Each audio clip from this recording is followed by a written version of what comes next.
ইলিয়াস, ময়মনসিংহে গরুর হাট কেমন জমে উঠেছে, ক্রেতা বিক্রেতারা কি বলছেন, কি তথ্য রয়েছে জানাবেন দর্শকদের।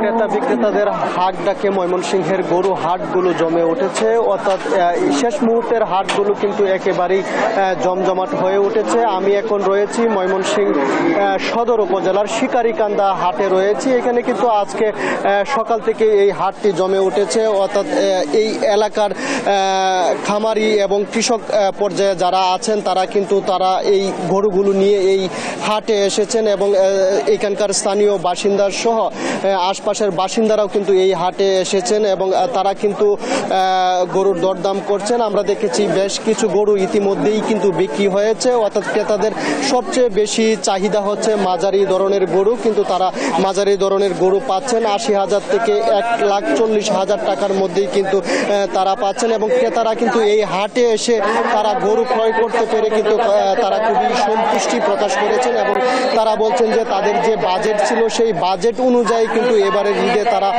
কুরবানির গরু কিন্তু তারা কিনতে পারছেন এবং খামারিরা বলছেন যে গত বছরের তুলনায় এবছর কিন্তু কিছুটা দাম বৃদ্ধি পেয়েছে গরুর, অর্থাৎ গোখাদ্যের দাম বৃদ্ধি পাওয়ায় তারা কিন্তু কিছুটা দাম বৃদ্ধি করে বিক্রি করার চেষ্টা করছেন, সেই বিষয়টি কিন্তু তারা বলছিলেন। এবং আমরা এও লক্ষ্য করেছি যে হাটগুলোতে কিন্তু নিরাপত্তা ব্যবস্থা জোরদারের পাশাপাশি কিন্তু যে চিকিৎসক প্রাণী সম্পদ অধিদপ্তরের যে টিম তারা কিন্তু কাজ করছেন, অর্থাৎ বলা যায় যে এই ধন্যবাদ ইলিয়াস আমাদের সাথে যুক্ত থাকার জন্য। দর্শক, এবার আমরা চলে যাব লালমনিরহাটে। সেখানে রয়েছেন আমাদের সহকর্মী জামাল বাদশা।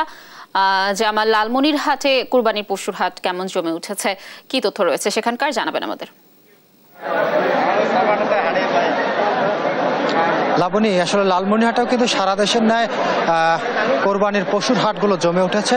লালমনিরহাট জেলার যে বড় বড় হাটগুলো রয়েছে, বড়বাড়ি, চাপারহাট এবং বড় কথা, আমি কয়েকটি হাট ঘুরে দেখেছি যে সকাল থেকে কিন্তু মধ্যরাত পর্যন্ত ক্রেতা এবং বিক্রেতাদের সমাগম ঘটছে এসব পশুর হাটে এবং এই পশুর হাটগুলোতে কিন্তু দাম নিয়ে কিছুটা দ্বিমত থাকলেও বেচা বিক্রি কিন্তু জমে উঠেছে। আসলে আমি যদি এটি ক্যামেরার চোখে দেখাতে চাই, আসলে তিল ধারণের যে ঠাঁই নেই কথাটি রয়েছে সেটি কিন্তু এই পশুর হাটগুলোতে আসলেই বোঝা যায়। হাটে কিন্তু দেশি গরুর সরগরম বেশি এবং যে ধরনের সাইজগুলো মানুষ পছন্দ করছে সেই সাইজগুলোর মধ্যে কিন্তু দেশি গরুর যে মাঝারি সাইজটি রয়েছে সেই মাঝারি সাইজের গরু কিন্তু তুলনামূলকভাবে বেশি বিক্রি হচ্ছে। আসলে লালমনিরহাট জেলার যে কয়েকটি হাট রয়েছে সেই কয়েকটি হাটের কিছুটি ক্রেতা যারা রয়েছেন তাদের অভিযোগ রয়েছে যে বাজারে কিন্তু কিছুটা অব্যবস্থাপনা থাকার কারণে তাদের গরু ক্রয় এবং বিক্রয়ের ক্ষেত্রে কিছুটা অসুবিধা হচ্ছে এবং বাজারগুলোতে প্রাণী সম্পদ অধিদপ্তর আমাদেরকে জানিয়েছেন যে বাজারগুলোতে যাতে কেউ অসুস্থ পশু বিক্রি করতে না পারে সেই জন্য নানা ধরনের পদক্ষেপ নিয়েছেন। তবে বাস্তব চিত্র কিছুটা ভিন্ন রয়েছে। প্রাণী সম্পদ অধিদপ্তরে কিন্তু বেশ কিছু হাটে আমরা লক্ষ্য করতে পারিনি। এছাড়া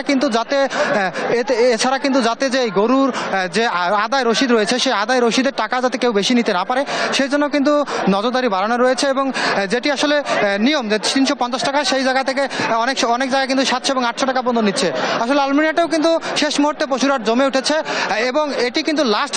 ধন্যবাদ জামাল আমাদের সাথে যুক্ত থাকার জন্য। আসলে লালমনিরহাটের পশুর হাটের সর্বশেষ তথ্য জানাচ্ছিলেন আমাদের সহকর্মী।